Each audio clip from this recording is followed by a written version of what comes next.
SoundHound AI stock is now down 50% year to date in 2025. Now, hopefully you watched my video answering the question if you should buy SoundHound AI stock for 2025, because in that video, I told investors that SoundHound stock is not worth the price to buy at those valuations. But now that the stock price is down 50%, is the stock a buy on this lower price? I'll revisit the company, evaluate its revenue growth over recent years, its cash flow from operations, its valuation, and answer that question again if at the lower price SoundHound AI stock is a buy. I want to thank The Motley Fool for sponsoring this video.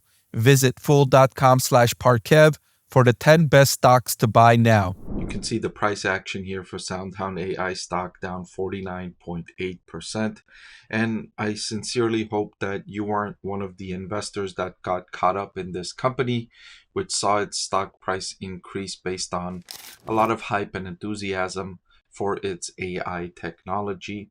I cautioned investors when I evaluated this business, informing you all that while it has excellent growth prospects, it's not growing profitably, and the company was still too speculative to jump in these early days. So is that still my conclusion here? I'm going to look at the company's revenue growth next. $84.7 million in trailing 12-month revenue, and more recently in its fourth quarter of 2024, the company reported revenue of $34.5 million, which was up by 101% from the same quarter last year. Looking ahead to 2025, SoundHound's management team forecasts revenue between 157 to 177 million for 2025, which would be roughly double what they reported in 2024. At the midpoint of 167 million, it would be right about that point where it would be double the revenue of 2024. So revenue growth is solid for SoundHound AI, and the company has a strong backlog of orders for the future, like long-term contracts where businesses have agreed to purchase the company's products and services. So longer term, the revenue growth prospects are excellent. Where SoundHound AI has struggled is in profitability and cash flow, although it is improving. So at negative 129%, it's losing significant sums of money in cash flow every year. Now, I will say that it is making great progress in reducing these losses. It's improved from negative 300% in 2023. So it is making steps forward. However, when the loss is this large, I would like to see quicker improvement, because this is a lot of money that's going out the door every year in operations. Now, sometimes investors will say they're not losing money, they're investing money for growth. That's a different category. That's where you look at capital expenditures, where the company is spending money on long-lasting assets. These are cash flow from operations. These are day-to-day things, the employees, the expenses to operate the business on a day-to-day basis, and less to do with longer-term investments, although there is some of that incorporated into their cash flow from operations.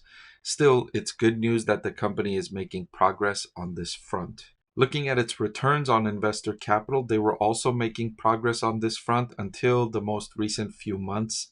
They had improved their ROIC to negative 100%, and now it's reversing back downward to negative 160%. So again, similar to the cash flow from operations, I'm okay with companies that are negative on these metrics as long as they're making great progress forward. SoundHound AI was making great progress, and that progress has temporarily been halted, but I suspect that this will improve in future quarters and future years. One of the things that could be holding back the company in the profitability category is recent acquisitions.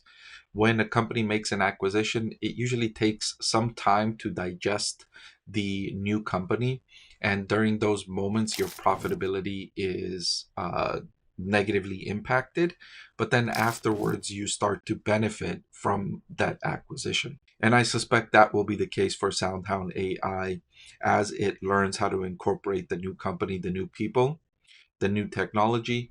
It'll improve its operations in the future. So now let's take a look at valuation.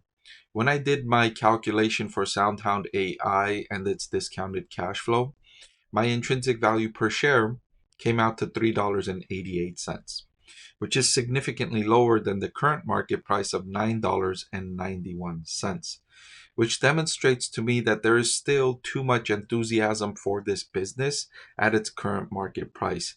Investors are overvaluing the company's expectations and over predicting the cash flow it will generate. Now, my forecast suggests that it will turn cash flow positive next year. It'll generate $3 million, $30 million in free cash flow, and that will rise all the way to $838 million in free cash flow by 2034. So I have optimistic forecasts for SoundHound AI that the company will be successful, that it'll generate hundreds of millions of dollars in free cash flow over the next decade.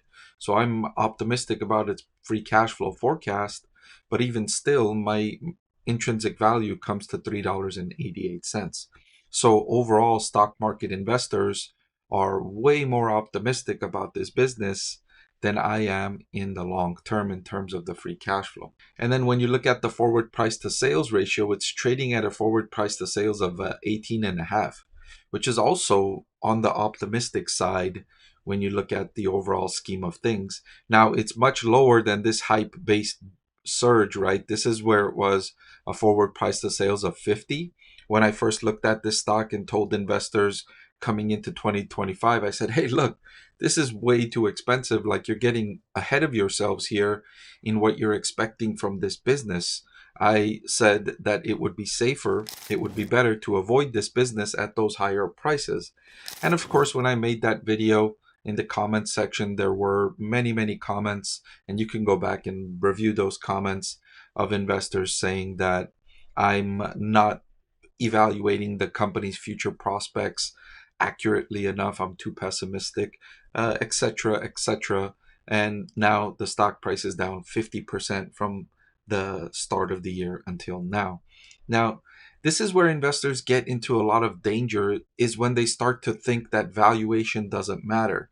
When they just look at a company, look at its technology and say, this company is going to be the future. This company is going to have these great things in the future. That might be true, but the valuation might already be incorporating all of those excellent things. And so even though that the company has excellent prospects, which I agree with, right? I've forecasted very strong growth in free cash flow, but the valuation matters. If it's already way too expensive, then you're discounting all of those positive prospects already into the stock price, where it doesn't have much room to go higher unless it does something even beyond those optimistic expectations, which is difficult to do for a business that already has so much enthusiasm surrounding. So for that reason, I cautioned investors to start 2025 not to buy this stock. So what am I saying about it today?